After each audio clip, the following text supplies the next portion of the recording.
Question number 10। এক ব্যক্তি 17% ক্ষতিতে তার সাইকেল বিক্রি করে। যদি সে সাইকেলটি আরও 1056 টাকা বেশি দামে বিক্রি করত, তাহলে তার 5% লাভ হতো। তাহলে সাইকেলটির ক্রয়মূল্য কত? তো এই ধরনের যে অঙ্কগুলো থাকে সেখানে বলেছে যে প্রথমে এক ব্যক্তি কিছু দামে সাইকেলটি বিক্রি করায়, তার কিছু পার্সেন্ট ক্ষতি হয়েছে, এখানে বলেছে আমাদেরকে 17% ক্ষতি হয়েছে। তারপর বলেছে সে যদি 1056 টাকা বেশি পেত, তাহলে আমাদের কি হতো? তাহলে যার যে দাম সেইটা আমাদের এখান থেকে 1056 টাকা এখানে বেশি হয়েছে। এই 1056 টাকা বেশি হওয়ার ফলে আমাদের কী কী ঘটনা ঘটেছে?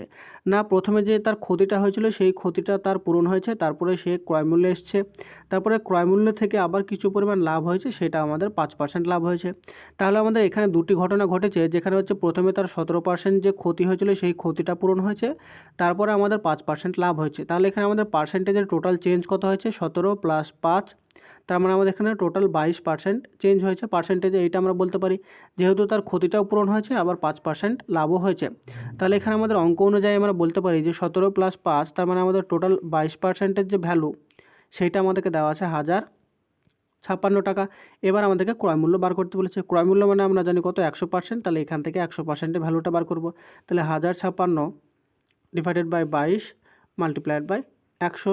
এটাকে যদি 11 দিয়ে কাটি তাহলে এখানে পাই 2, এটাকে 11 দিয়ে কাটলে 9 × 11 99 আর 6 66, অর্থাৎ এখানে হয়ে যাবে 6।